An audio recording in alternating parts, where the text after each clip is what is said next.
"Lucy, darling, there's been a mix-up with the rooms," my mother Margaret announced in the marble-floored lobby, her voice carrying that particular tone of fake concern she'd perfected over the years. She gestured toward the sweeping staircase that led to the luxury suites. "Veronica will be staying in the penthouse suite. It has the mountain views she specifically requested for her Instagram photos." My sister Veronica, 28 years old and still living off our parents' generosity, beamed as she adjusted her designer sunglasses.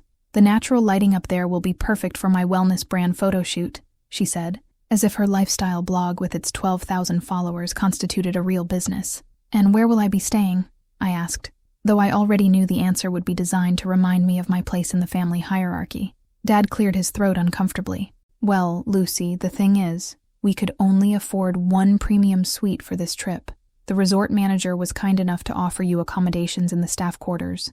Apparently they're quite comfortable, just a bit more modest." The resort manager, a nervous man in his 50s, nodded apologetically. "The staff quarters are actually very nice, Miss Chen. Clean, functional, everything you need for a pleasant stay." "Staff quarters?" I repeated quietly, feeling the familiar burn of humiliation creep up my neck. "Think of it as an adventure," Veronica chirped, her voice bright with false enthusiasm. "You always said you preferred simple accommodations anyway. This way you can experience how the other half lives." Several other guests in the lobby had turned to watch the spectacle, their expressions ranging from curiosity to pity. Here was a family so wealthy they could afford a penthouse suite at one of Colorado's most exclusive resorts, publicly relegating one daughter to servants' quarters while treating the other like royalty. "It's just for a few nights," Mom added, her voice taking on the pleading tone she used when she knew she was being unreasonable, but wanted me to go along quietly. "You understand, don't you, sweetheart? Veronica has been under so much stress with her brand launch, and she really needs this time to recharge and create content. The stress of choosing Instagram filters and deciding which yoga pose to photograph," I thought bitterly, but said nothing. "Of course," I replied, maintaining the calm composure I'd cultivated over 34 years of being the family disappointment. "I'm just grateful to be included in the family vacation." Veronica clapped her hands together. "See? Lucy's always so understanding. That's why we love her." She gave me a patronizing hug that smelled of expensive perfume and entitlement. "Besides, the staff quarters are probably closer to the spa and fitness center. More convenient for all that work stuff you're always doing." The work stuff she referred to dismissively was my career as a senior partner at a prestigious consulting firm, but Veronica had never shown interest in understanding what I actually did for a living. To her, any job that required more effort than posting sunset selfies was incomprehensible drudgery. As the bellhop led me toward the service elevator that would take me to my accommodations, I heard Veronica's delighted squeal echo through the lobby. "Oh my God, Mom, look at this chandelier. It's going to be perfect for my evening content. Should I change into the white dress or the champagne one for the lighting?" The service elevator was cramped and smelled of industrial cleaning supplies. The bellhop, a young man who looked mortified to be escorting a guest to staff quarters, kept apologizing under his breath. "Miss, I want you to know this isn't normal," he said quietly. "In 15 years working here, I've never seen a family member put another family member in staff housing. It's not right. It's fine," I assured him, though my chest felt tight with suppressed anger. "I'm used to it." The staff quarters were exactly what you'd expect. A small, windowless room with basic furniture and thin walls that allowed me to hear every conversation in the adjoining rooms. It was clean and functional, as promised, but it was also a deliberate statement about my worth relative to my sister's comfort. As I unpacked my simple suitcase, I'd learned long ago not to invest in expensive luggage when my family made it clear I'd always be traveling economy. I could hear laughter drifting down from the floors above. Veronica was probably already posting photos of her suite, hashtagging them with inspirational quotes about gratitude and living your best life. I sat on the narrow bed and looked around my windowless room, feeling the weight of 34 years of similar humiliations. But this time was different. This time, I had options they didn't know about. This time, I had power. The pattern of favoritism toward Veronica had started the day she was born, when I was 6 years old and excited to be a big sister. I remember standing on my tiptoes to peer into her crib, marveling at her tiny fingers and the way she seemed to glow with an inner light that made everyone who saw her smile. "She's going to be something special," my grandmother had whispered, and those words became a prophecy that shaped the next 28 years of our family dynamics. Veronica was special in the way that some children simply are. Beautiful from birth, naturally charming, blessed with the kind of magnetic personality that made adults want to give her everything she desired. I was special too, but in different ways that our parents never seemed to notice or value. While Veronica collected admirers effortlessly, I collected academic achievements. While she learned to manipulate situations with tears and smiles, I learned to solve problems with logic and determination. While she became the center of every social gathering, I became the family member who handled practical matters and cleaned up messes. The favoritism wasn't subtle. Veronica got the bigger bedroom, the more expensive birthday parties, the premium ballet lessons with the prestigious instructor. I got hand-me-down furniture, small celebrations with family friends, and community center classes that were just as good as the expensive alternatives. "Lucy doesn't mind," became Mom's standard explanation for these disparities. "She's not as social as Veronica, so she doesn't need the same kinds of opportunities." But I did mind. I minded desperately. I just learned early that expressing my feelings about the favoritism only resulted in lectures about being selfish and not supporting my sister's gifts. High school crystallized the dynamic. Veronica was homecoming queen, student body treasurer, a position she won on charm since she couldn't balance a checkbook, and star of the drama club. I was valedictorian, debate team captain, and president of the Academic Honor Society. Guess whose achievements were celebrated with family dinners and proud social media posts? "We're so proud of Veronica for being elected homecoming queen," Dad announced at one particularly painful family dinner. "It shows she has the kind of leadership potential that will serve her well in whatever career she chooses." "What about Lucy being accepted to Harvard with a full scholarship?" my Aunt Susan had asked. Bless her heart. "Oh, that's wonderful too," Mom said with the distracted tone she used for my achievements. "Lucy has always been academically gifted. It's nice that she can put those skills to good use." The subtext was clear. Veronica's social success was remarkable and praiseworthy, while my intellectual accomplishments were expected and therefore unremarkable. College provided temporary escape from the family dynamics, but it also revealed how deeply the patterns had affected me. I threw myself into my studies with an intensity that concerned my professors, working constantly to prove my worth through achievement, since I'd never been valued for simply existing. Veronica, meanwhile, drifted through a communications degree at a party school, funded entirely by our parents, who saw her education as preparation for finding a suitable husband, rather than building a career. After graduation, the disparities became even more pronounced. Veronica moved back home and launched her wellness lifestyle brand, which consisted primarily of posting carefully curated photos of healthy meals and yoga poses. Our parents supported this venture enthusiastically, providing her with a luxury apartment, a monthly allowance, and professional photography equipment. I moved to New York and started at the bottom of a consulting firm, working 100-hour weeks and living in a studio apartment that cost more than most people's salaries. When I earned my MBA at night while working full-time, the family's response was polite congratulations. When Veronica gained her first 1,000 Instagram followers, they threw her a celebration party. The most painful part wasn't the material favoritism. I was financially independent and didn't need their support. It was the emotional favoritism. The way they lit up when Veronica entered a room and treated my presence as pleasant but unremarkable background music. Every family gathering followed the same script. Veronica would regale everyone with stories about her latest photo shoot or collaboration opportunity, and I would listen politely while our parents beamed with pride. When someone asked about my work, I'd offer a brief summary that was met with glazed expressions and quick changes of subject. "Lucy's work is so complicated," Mom would say dismissively. "I'm sure it's very important, but I don't understand all that business terminology." But they understood every detail of Veronica's brand partnerships and influencer strategies, asking thoughtful questions and offering enthusiastic support for ventures that generated less income than I earned in a week. The Aspen trip was supposed to be a celebration of Veronica's latest milestone, reaching 15,000 Instagram followers. The fact that I'd just been promoted to senior partner at my firm wasn't mentioned in the family group chat where they planned the vacation. Lying in the staff quarters, listening to the sounds of luxury and laughter from the floors above, I reflected on the irony of the situation. My family had spent decades treating me like hired help, and now they'd literally housed me with the hired help. But they had no idea that the overlooked daughter they'd relegated to servants' quarters had become more successful than they'd ever imagined. Tomorrow, they would learn exactly how much power their neglected daughter had accumulated. I woke at 6 a.m. to the sound of urgent knocking on my door. Through the thin walls of the staff quarters, I could hear phones ringing and hushed, panicked conversations echoing through the service corridors. "Miss Chen?" The voice belonged to Marcus, the night manager I'd met briefly during check-in.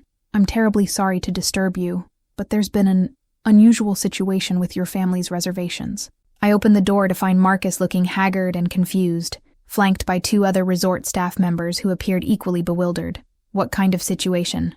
I asked, though I already knew the answer. It seems there's been a system error, Marcus explained, his professional composure barely concealing his panic. All of your family's reservations have been canceled. The penthouse suite, the spa appointments, the restaurant reservations, even the ski lift tickets. Everything has been voided from our computer system. How is that possible? We're investigating, but the cancellations appear to have originated from our corporate office. There's some indication that the reservations were flagged for compliance issues. I allowed myself a small smile. Compliance issues? Payment irregularities according to the automated message. But Miss Chen, here's the strange part. Your reservation in the staff quarters is not only intact, it's been upgraded to our presidential suite. Our system shows you as the primary account holder for what appears to be a very substantial corporate membership. The other staff members exchanged glances that mixed confusion with dawning recognition. Word travels fast in service industries, and by now they'd probably run my name through their VIP database. I should probably go speak with my family, I said calmly. They're likely discovering this situation right about now. Actually, Miss Chen of Chen Strategic Consulting, your family is in the lobby requesting to speak with management. They're quite agitated. The irony was delicious. The family that had publicly humiliated me 12 hours earlier was now discovering that I controlled their entire vacation experience. I dressed carefully in one of my best business suits, Armani, purchased after closing a particularly lucrative deal, and made my way to the main lobby. The scene that greeted me was everything I'd hoped for and more. Veronica stood at the concierge desk in wrinkled pajamas and a designer robe, her hair unwashed and her voice rising with each word. This is completely unacceptable. Do you know who we are? My father is a respected attorney. My mother is a surgeon. We don't get kicked out of hotels like common criminals. Dad was on his phone, presumably trying to reach his credit card company or his travel agent. Mom sat in one of the lobby's plush chairs, looking mortified by the public spectacle her younger daughter was creating. Miss, the concierge was saying with admirable patience, I understand your frustration, but according to our records, all charges to your original payment method have been declined. The corporate office has flagged your account for immediate review. Flagged for what? Veronica demanded. We paid for this vacation months ago. Apparently there are questions about the source of the funds used for the original booking, the concierge explained. Our corporate compliance department has very strict policies about potentially fraudulent transactions. I approached the group slowly, savoring the moment when they would realize their situation. Good morning, everyone, I said pleasantly. I heard there was some trouble with the reservations. Lucy. Mom looked relieved to see me. Thank goodness you're here. There's been some terrible mistake with our booking. Can you help us sort this out? I'd be happy to try, I replied. What seems to be the problem? Veronica whirled around, her face flushed with anger and embarrassment. The problem is that this incompetent staff has lost our reservations and is trying to throw us out of the hotel. They're claiming our payment was fraudulent, which is completely ridiculous. Fraudulent? I raised an eyebrow. That does sound serious. It's not fraudulent, Dad said firmly, ending his phone call. I paid for this vacation with my business credit card, same as always. Actually, the concierge interjected gently, according to our records, the original payment for your family's stay was made through a corporate account belonging to Chen Strategic Consulting. When our compliance department attempted to verify the authorization for personal use of corporate funds, they were unable to reach the account holder. The silence that followed was profound. I watched my family's faces as they processed this information. Confusion giving way to suspicion, giving way to dawning realization. Chen Strategic Consulting, Dad repeated slowly. That's Lucy's company. No, Mom said automatically. Lucy works for a consulting company. She doesn't own one. I smiled. Actually, I do own one. Chen Strategic Consulting is my firm. I'm the CEO and primary shareholder. The silence stretched longer this time. Veronica's mouth hung open in a way that would have been very unflattering in her Instagram photos. Your firm? She whispered. My firm, which, according to the resort's records, has a platinum corporate membership that includes priority booking, concierge services, and exclusive access to the presidential suite. I turned to the concierge. I believe there's been a mix-up with my family's accommodations. Could you please arrange for them to be moved to standard rooms if any are available? Of course, Miss Chen. We have several standard rooms available at our corporate rate. Standard rooms? Veronica's voice cracked. But Lucy, the penthouse suite, has been reassigned to me as the primary account holder. I looked at each of them in turn. I hope you'll find the standard accommodations comfortable. They're quite nice from what I understand. Clean, functional, everything you need for a pleasant stay. The revenge was sweeter than I'd imagined. The shocked silence in the lobby stretched until Dad found his voice again. Lucy, I don't understand. How did I become successful enough to own a consulting firm that can afford platinum memberships at luxury resorts? I completed his question. It's a long story, but we have time. After all, it looks like you'll be staying for a while. I settled into one of the lobby's elegant armchairs, watching my family struggle to process this reversal of their understanding of our relative positions in the world. Let me start from the beginning, I said, my voice calm despite the satisfaction coursing through my veins. Do you remember my college graduation? When I graduated summa cum laude from Harvard Business School? Of course we remember, Mom said quickly. We were very proud. You were at Veronica's art gallery opening in Soho, I interrupted.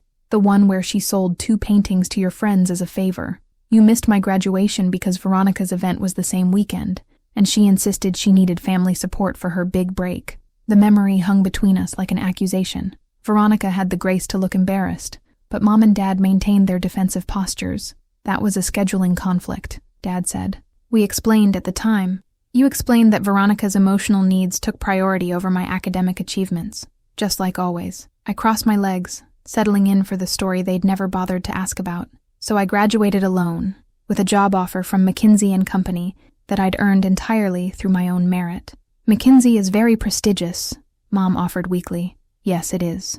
I worked there for 3 years, averaging 90-hour weeks, learning everything I could about strategic consulting and business development, while you were funding Veronica's lifestyle blog and paying for her luxury apartment. I remembered those early years in New York. Brutal, exhausting, but exhilarating in a way my family had never understood. Every successful project, every client win, every promotion had been earned through competence rather than charm. I left McKinsey when I was 27 to start my own firm, I continued. I'd saved every penny from my salary, living in a studio apartment and eating ramen noodles while building my client base. Do you remember visiting me in New York that year? You were so busy with work, Mom said. We barely saw you. You saw my apartment and assumed I was struggling financially. You offered to lend me money and suggested I might want to consider a more balanced approach to career and lifestyle, like Veronica.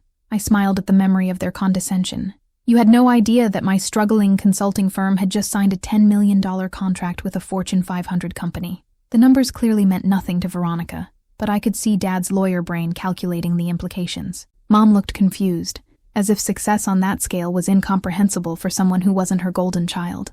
$10 million? Dad repeated. That was just the first year. Chen Strategic Consulting specializes in digital transformation for major corporations, helping traditional companies adapt to technological disruption. It's a niche that's proved very lucrative. Over the next several years, while Veronica struggled to monetize her Instagram presence and lived off our parents' generosity, I'd built a consulting empire. My firm employed over 200 people across 6 offices. We'd worked with household name companies, government agencies, and international organizations. By the time I was 30, my firm was generating $50 million in annual revenue, I said, watching their faces process numbers that dwarfed their understanding of professional success. Last year, we cleared $200 million. $200 million? Veronica's voice was barely a whisper. In revenue. My personal compensation is somewhat less than that, but sufficient for my needs. I gestured around the opulent lobby. Things like platinum memberships at luxury resorts, for instance. The transformation in their expressions was fascinating to observe. The condescension and pity they'd always shown toward my career had evaporated, replaced by awe, and, I suspected, recalculation of my value as a family member. Lucy, that's incredible, Mom said, though she sounded more stunned than proud. Why didn't you tell us? When would I have told you?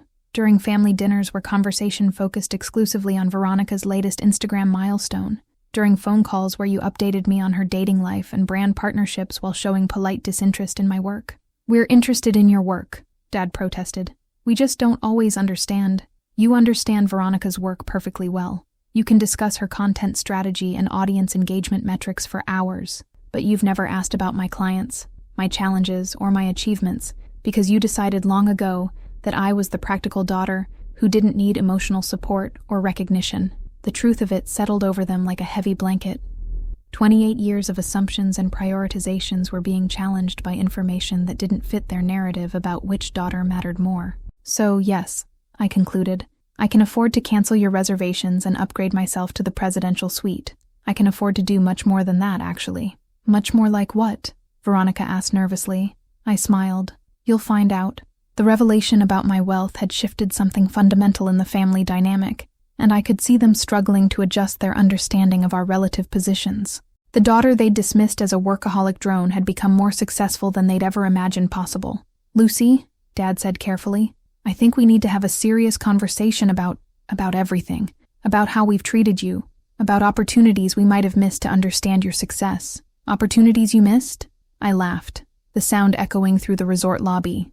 Dad, I've been trying to have serious conversations with this family for 34 years. You've been too busy managing Veronica's emotional needs to notice. Mom reached for my hand, her physician's instincts recognizing a crisis that required immediate intervention. Sweetheart, I can see you're hurt. Hurt? I pulled my hand away. I'm not hurt anymore, Mom. Hurt is what I felt when you missed my Harvard graduation. Hurt is what I felt when you introduced me to your friends as Lucy, who works so hard while introducing Veronica as our star. What I feel now is powerful. The concierge approached discreetly, recognizing the family drama, but needing to resolve the practical issues. Miss Chen, shall I arrange for your family's relocation to the standard rooms? Actually, I said, standing up, let me upgrade them to junior suites. We wouldn't want anyone to think I'm not generous with family. Of course, Miss Chen. And shall I restore their spa and dining reservations? Under my account, yes. They're my guests now. The semantic shift was deliberate and pointed. They were no longer paying customers controlling their own vacation. They were my dependents, benefiting from my largesse. Veronica finally found her voice again. Lucy, I need to apologize. For yesterday, for putting you in the staff quarters, for everything.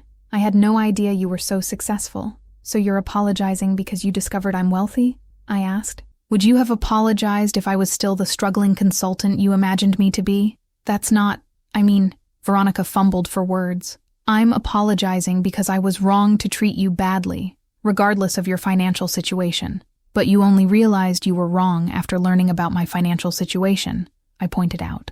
Yesterday, when you thought I was your unsuccessful older sister, you were perfectly comfortable humiliating me in public. The truth of that observation silenced her. The apology was hollow because it was motivated by calculation rather than genuine remorse. Lucy, Dad tried again, I understand you're angry, and you have every right to be, but we're family. Surely we can work through this together. Are we family, Dad? Because families support each other. Families celebrate each other's achievements. Families don't relegate members to servants' quarters for entertainment value. You're right, he said quietly. We've failed you in fundamental ways, but that doesn't mean we can't do better going forward. Do better how? By treating me with respect now that you know I'm successful? By pretending the last 34 years of favoritism didn't happen? By acting like good parents while hoping I'll fund your lifestyle improvements? The accusation hung in the air like a challenge. I could see them processing the implications of my wealth, the vacations I could afford, the gifts I could buy, the financial security I could provide. That's not what we want, Mom said, but her voice lacked conviction. Isn't it? Veronica's lifestyle blog generates maybe $20,000 a year in revenue. Your medical practice is successful, but not luxury resort on a whim successful. Dad's law practice is solid, but not platinum membership successful. I'm the only one in this family with real money, and now you're very interested in repairing our relationship. The timing was too convenient to be coincidental. 34 years of emotional neglect, followed by sudden family bonding the moment they discovered my wealth. What do you want from us? Veronica asked quietly. I want you to understand what it feels like to be dependent on someone who doesn't value you, I replied. I want you to experience being grateful for scraps of attention from someone who considers you an afterthought. Lucy, that's not who we are, Mom protested. It's exactly who you are. It's who you've always been.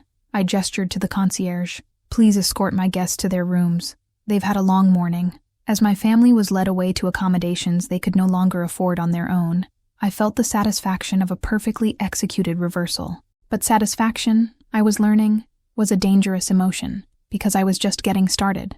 Miss Chen, the concierge said quietly after my family had disappeared into the elevators, shall I make arrangements for the additional services you requested? I smiled.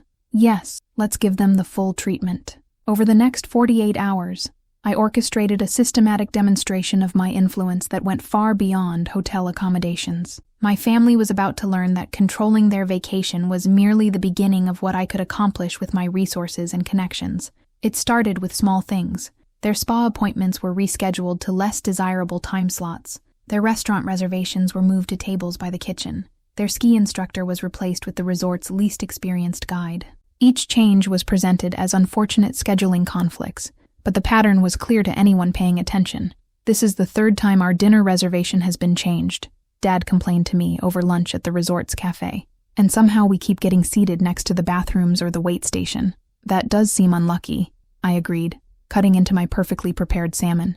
Good service can be so unpredictable. Veronica was struggling more visibly with the subtle degradation of their experience. Her carefully planned Instagram content was being disrupted by inferior lighting, rushed service, and background noise that made her videos unusable. "Lucy," she said quietly as I finished my meal, "could you maybe speak to management about the service issues? I'm sure they'd listen to you, given your status here." "My status? You know what I mean. The platinum membership, the corporate account. They obviously value your business." "They do value my business," I confirmed, "just like you valued my presence at family gatherings when you thought I had nothing to offer." The parallel wasn't subtle, and I could see her recognizing the deliberate echo of her own words from 2 days earlier. But the hotel manipulations were just the warm-up. The real demonstration of my power began that afternoon, when Dad received a call from his law firm. "I don't understand," he said into his phone, his face growing pale as he listened. "What do you mean the Peterson account is being transferred? They've been our client for 15 years. I pretended to read my book while listening to his side of the conversation, but I knew exactly what he was hearing. Peterson Industries was one of my consulting clients, and their general counsel was a personal friend who owed me several professional favors. "No, I understand that clients have the right to change representation," Dad continued, "but this is very sudden." "Did they give a reason?" "They had given a reason. My friend had suggested that Peterson Industries might want to diversify their legal representation to avoid potential conflicts of interest. It was vague enough to be legally meaningless, but specific enough to make Dad nervous about other potential client defections. The call ended with Dad looking shaken and confused. "Peterson Industries just fired our firm," he announced to the family. 20 years of client relationship, and they terminated us with 2 weeks' notice. "That's terrible," I said sympathetically. "Corporate clients can be so unpredictable these days." "It doesn't make sense," Dad muttered. "We've done excellent work for them. Their general counsel always seems satisfied with our representation." "Maybe they're cutting costs," Mom suggested. "A lot of companies are tightening their budgets." "Or maybe they're upgrading to a more prestigious firm," I added innocently. "Large corporations often prefer to work with law firms that have broader client bases and more specialized expertise." The seed of doubt I'd planted would grow over the coming hours as Dad worried about whether other clients might follow Peterson's lead. He didn't know that I'd already arranged for 2 more of his clients to receive calls from competing law firms offering superior services at competitive rates. Veronica's comeuppance arrived in digital form. Her Instagram account, which had been growing steadily toward her goal of 20,000 followers, suddenly experienced what she called technical difficulties. "My engagement rates have dropped by 70%, she complained, staring at her phone with growing panic. "And I'm losing followers every hour. My latest post only got 12 likes and it's been up for 6 hours. Maybe it's a bad photo?" Mom suggested. "It's not a bad photo, it's the same type of content that usually performs well. Something's wrong with the algorithm." What was wrong was that I'd hired a digital marketing firm to suppress her content through legitimate but aggressive SEO and social media optimization techniques. Her posts were being buried in feeds, her hashtags were being overwhelmed by competing content, and her account was being shadow banned through automated reporting systems. "I might need to hire a social media consultant," Veronica said desperately. "This could destroy my brand if I can't figure out what's happening." "Social media consultants can be expensive," I observed, "but I'm sure you've saved enough from your influencer income to afford professional help." The look on her face told me she hadn't saved anything, because there hadn't been significant income to save. Her lifestyle had been subsidized by our parents, not supported by her own earnings. By evening, both Dad and Veronica were experiencing professional crises that threatened their financial security and career prospects. The timing was too coincidental to be natural, but the methods were too sophisticated for them to understand or combat. "Lucy," Dad said as we gathered for dinner, "I need to ask you something directly. Do you have anything to do with the problems Veronica and I are experiencing?" Problems? I asked innocently. The client defections, the social media issues. Given your resources and your obvious anger toward our family, Dad, you're giving me too much credit. I run a consulting firm, not a shadow organization. Corporate decisions and social media algorithms are beyond my control. It was technically true. I wasn't directly controlling these events, just influencing them through legitimate business relationships and professional services. But if you did have that kind of influence, he pressed, would you use it against your own family? I smiled and reached for my wine glass. I guess we'll find out. By the 4th day of our vacation, my revenge had expanded beyond my immediate family, and I was beginning to see consequences I hadn't anticipated. The satisfaction of watching my parents and sister struggle was being complicated by the realization that innocent people were being caught in the crossfire of my vendetta. The first sign that things were spiraling beyond my control came when Dad received a call from his law firm's office manager. 3 more clients have terminated their contracts, she reported, her voice tense with worry that carried across the restaurant where we were having breakfast. The Morrison account, the Chen Industries contract. Wait, that's not related to you, is it? And the Patel Family Trust. Mr. Fletcher, I've never seen anything like this.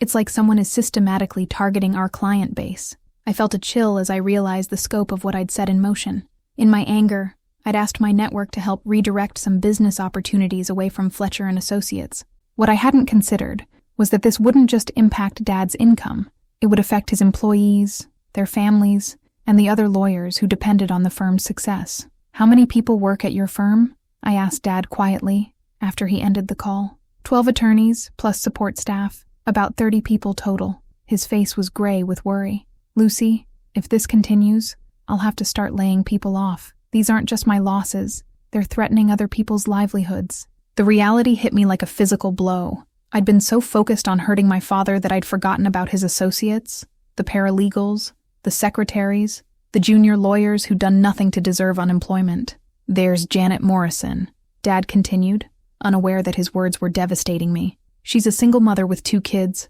been with the firm for 8 years. And David Park just started last month. He moved his family here from Portland for this job. Innocent people. People with children, mortgages, responsibilities. People who were about to lose their jobs because I wanted to punish my father for decades of emotional neglect. Veronica's situation was developing its own collateral damage. Her Instagram account had been effectively destroyed, but she'd had small business partnerships that were being affected by the digital sabotage. The yoga studio downtown wants to cancel my partnership, she told us miserably over lunch. They're saying my engagement rates don't meet their minimum requirements anymore, and the organic juice company is threatening to sue me for breach of contract if I can't deliver the audience metrics I promised. These were small, local businesses that had believed in Veronica's potential and invested in her brand. They weren't giants who could absorb losses. They were entrepreneurs who'd trusted her with their marketing budgets. How much money do these companies stand to lose? I asked, though I was afraid of the answer. The juice company paid me $5,000 for a month-long campaign that's supposed to drive sales. If I can't deliver the audience engagement we agreed on, they'll demand refunds I can't afford. Veronica's voice was small and scared, and the yoga studio was depending on my promotion to boost their membership during their slow season. More innocent victims. Business owners who'd made legitimate investments in Veronica's services and were now facing financial losses because of my vendetta. The worst revelation came that evening when Mom mentioned something that stopped my heart. I received a strange call today, she said during dinner, from the hospital administration. They're reviewing my surgical privileges because of some concerns about my family's financial irregularities. What kind of concerns? I asked, though I suspected I knew the answer. Something about potential conflicts of interest and ethical questions surrounding family business relationships. Mom looked confused and frightened. They wouldn't give me specifics, but they've suspended my surgery schedule pending a full investigation. The scope of my revenge had somehow reached my mother's medical career. Through my business connections and the financial flagging I'd arranged for Dad's law firm, some algorithm or compliance system had identified potential corruption in my family and flagged Mom's professional standing for review. Mom, how many surgeries were you scheduled to perform this week? 6. 2 of them are cancer patients who've been waiting months for their procedures. Her voice broke slightly. Mrs. Anderson was supposed to have her tumor removed tomorrow. Now she'll have to wait until this investigation is resolved, and we don't know how long that will take. Cancer patients. People facing life-threatening illnesses who were now experiencing treatment delays because my revenge had spiraled into institutional compliance reviews. There's something else, Mom continued. The investigation is affecting other doctors at the hospital. Anyone who's had professional relationships with our family is being scrutinized. Dr. Patterson, who referred patients to David's law firm for medical malpractice cases, has been asked to provide documentation of all his professional interactions. The web of consequences was expanding exponentially. My attempt to punish 3 family members was now affecting dozens of innocent people: employees, business partners, patients, and colleagues who had no connection to the emotional neglect I'd experienced. That night, lying in my presidential suite that suddenly felt more like a prison than a luxury accommodation, I realized that revenge was a wildfire I'd started but couldn't control. I'd wanted my family to understand what it felt like to be powerless and dependent. Instead, I'd created a situation where dozens of innocent people were suffering because of my need for vengeance. The question was whether I could stop the destruction before it consumed everyone around us, or whether my revenge had already gone too far to be contained. For the first time since arriving at the resort, I felt afraid of what I'd unleashed. The breaking point came when Veronica collapsed during breakfast on our 5th day at the resort. One moment she was picking at her eggs Benedict. The next, she was unconscious on the restaurant floor while Mom knelt beside her, slipping into doctor mode with the focused intensity that had made her one of Seattle's most respected surgeons. "Call 911, Mom ordered the maitre d', while checking Veronica's pulse and breathing. "Tell them we need an ambulance immediately." As the paramedics loaded Veronica onto a stretcher, Mom turned to Dad and me with an expression I'd never seen before. Absolute terror mixed with devastating guilt. "We need to talk," she said quietly.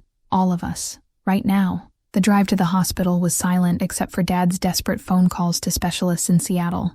I followed in my rental car, my mind racing through worst-case scenarios, and the growing certainty that Veronica's collapse was connected to something my family had been hiding from me. In the hospital waiting room, surrounded by the antiseptic smell and fluorescent lighting that defined medical crises, Mom finally told me the truth they'd been concealing for 28 years. "Veronica has a chronic kidney condition," she began, her voice steady with the professional composure she used to deliver difficult diagnoses. "She was born with polycystic kidney disease. It's genetic, progressive, and ultimately fatal without treatment." The words hit me like a physical blow. "Fatal? She's been in kidney failure for 2 years, Dad added quietly. "We've been managing it with medication and lifestyle modifications, but she needs a transplant soon or she'll die," I finished.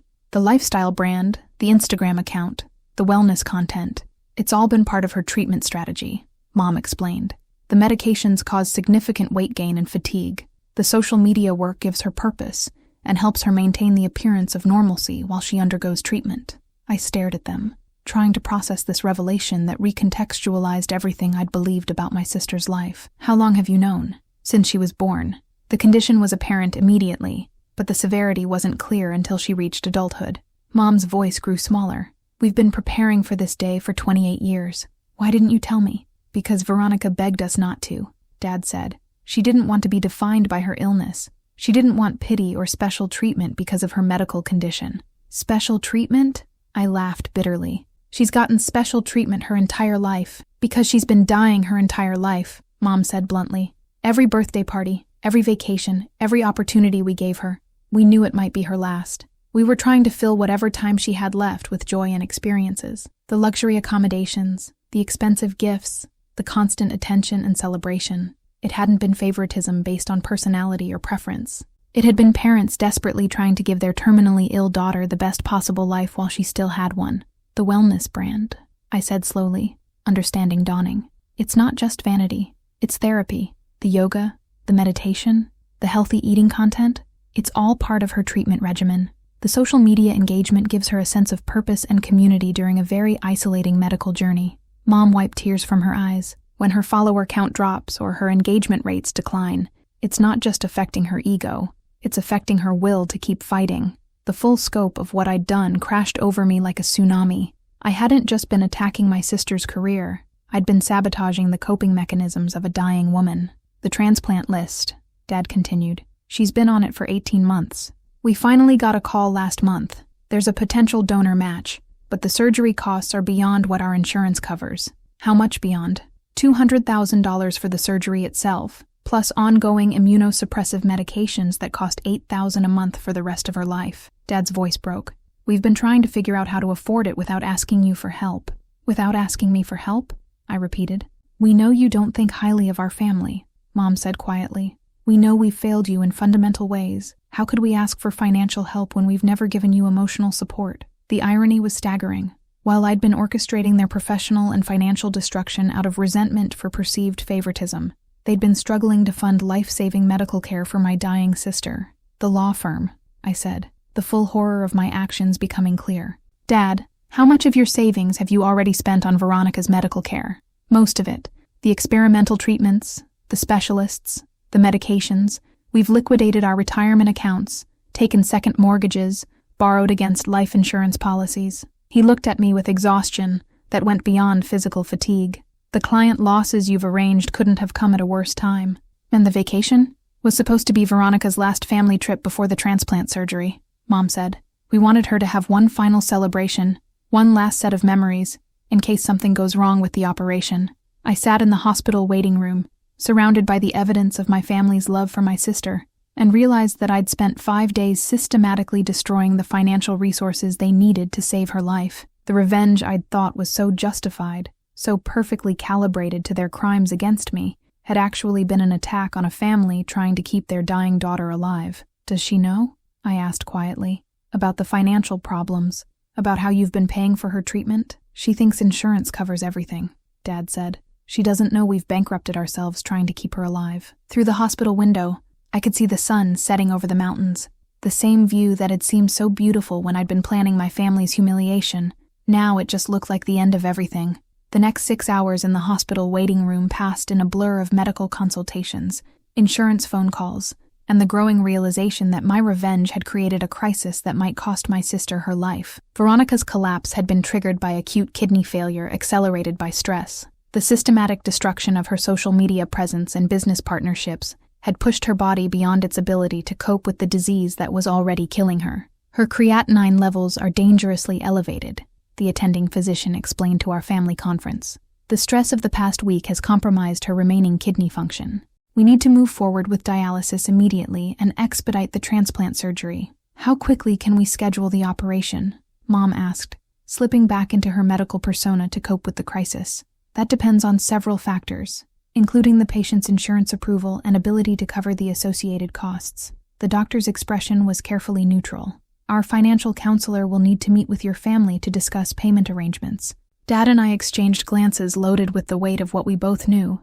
The client losses I'd orchestrated had eliminated his ability to finance Veronica's transplant. Doctor, I said quietly, what happens if we can't arrange payment immediately? The surgery can be delayed while we work out financial arrangements.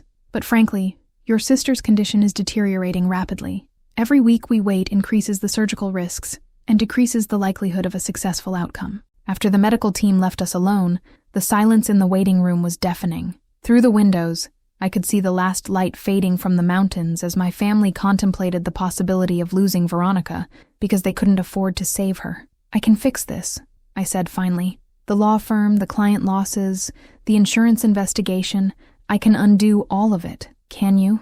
Dad asked wearily. Can you really put that genie back in the bottle? The truth was, I didn't know. The revenge I'd orchestrated had involved multiple moving pieces, business relationships, professional networks, digital marketing algorithms that might not be reversible on my timeline.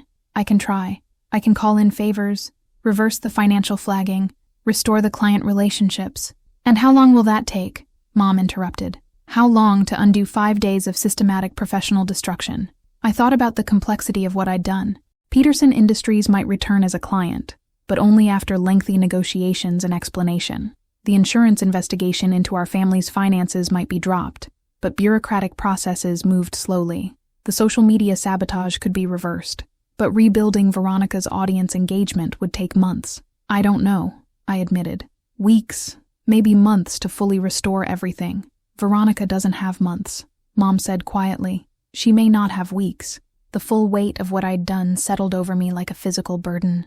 In my desire to hurt my family for 34 years of emotional neglect, I'd potentially killed my sister. There is another option, I said, though the words felt like swallowing glass. I can pay for the surgery myself. Lucy, Dad said carefully, we can't ask you to. You're not asking. I'm offering. I pulled out my phone and began calculating numbers. $200,000 for the surgery, plus ongoing medication costs, plus living expenses during recovery. I can cover all of it. That's a substantial financial commitment, Mom said. The immunosuppressive drugs alone will cost almost $100,000 a year for the rest of her life. I can afford it.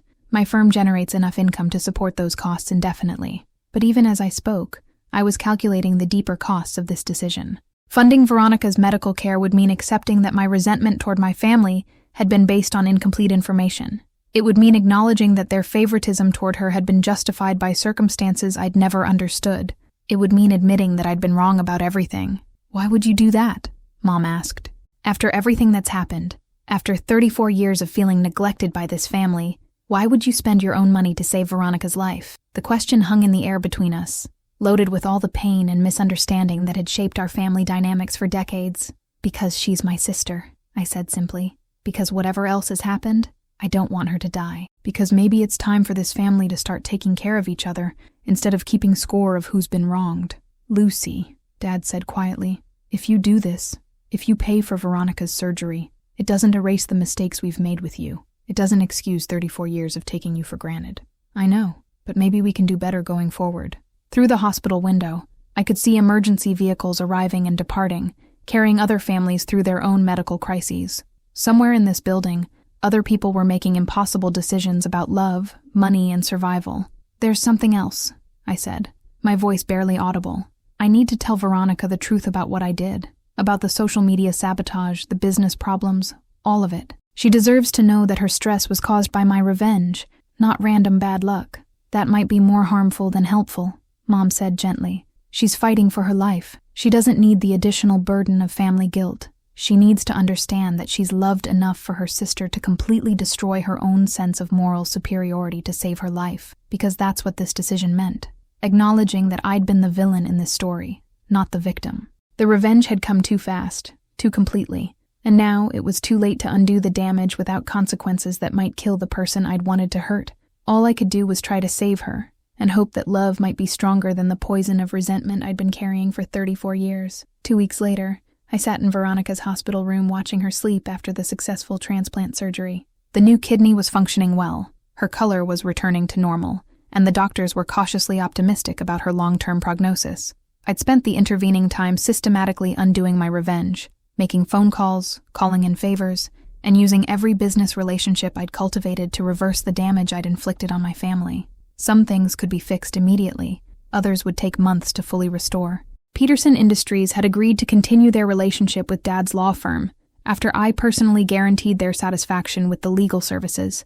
The insurance investigation into Mom's medical practice had been dropped after I provided detailed financial documentation, proving there were no ethical violations. Veronica's social media presence was slowly recovering with the help of a legitimate digital marketing team I'd hired to undo the sabotage.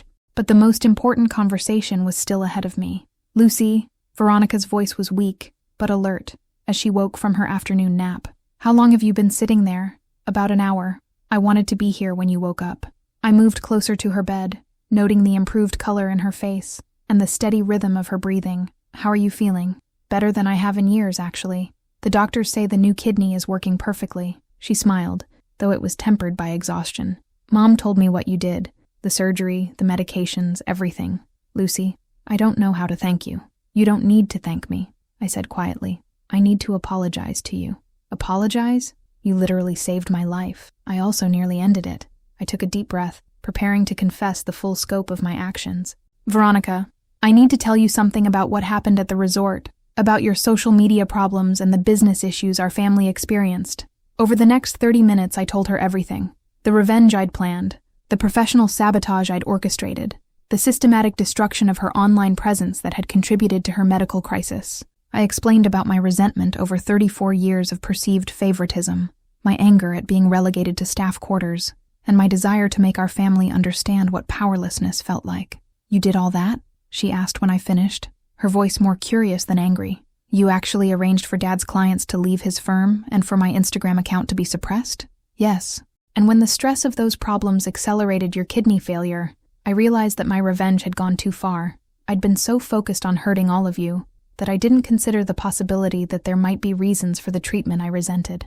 Veronica was quiet for a long moment, processing what I'd told her. When she finally spoke, her voice was thoughtful rather than accusatory. I always wondered why you seemed so angry with us, she said. I knew you felt left out sometimes, but I never understood the depth of your resentment. I guess I was too wrapped up in my own problems to see yours clearly. Your problems were life-threatening. Mine were emotional. Emotional problems matter too, Lucy. Just because I was dealing with kidney disease doesn't mean your feelings weren't valid. She shifted in her hospital bed, wincing slightly from the surgical incision. I think we've all been so focused on managing my medical crisis that we forgot you were part of this family too. But the favoritism, the special treatment, it was all because you were sick. Some of it, yes, but some of it was just because I was better at asking for attention, and you were better at not needing it, or seeming like you didn't need it. Veronica reached for my hand. Mom and Dad made mistakes with both of us. They gave me too much support, and you too little, even accounting for the medical situation. The grace in her response was more devastating than anger would have been. Even facing the knowledge that my revenge had nearly killed her, Veronica was trying to understand my perspective and acknowledge the family dynamics that had hurt me. There's something else, I said. The reason I was so successful professionally, the reason I was able to afford your surgery, it was partly driven by trying to prove my worth to a family that didn't seem to value me. Your illness shaped your life, but our family's response to your illness shaped mine too. And look what you accomplished, she said with genuine pride.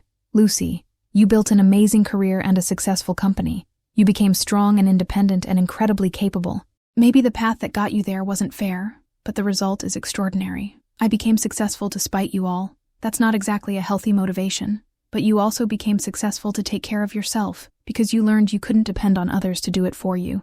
And now you're using that success to take care of me. She squeezed my hand. Maybe the motivation started as spite, but it ended as love. Through the hospital window, I could see Dad and Mom returning from the cafeteria with coffee and sandwiches. We'd all been taking shifts staying with Veronica, maintaining the family vigil that had become natural since her surgery. They feel terrible, Veronica said, following my gaze. About the favoritism, about missing your achievements, about taking you for granted. This whole experience has made them realize how much they've failed you as parents. They didn't fail me entirely. They raised me to be independent and resilient. They also raised you to feel invisible and unvalued. Those things can both be true.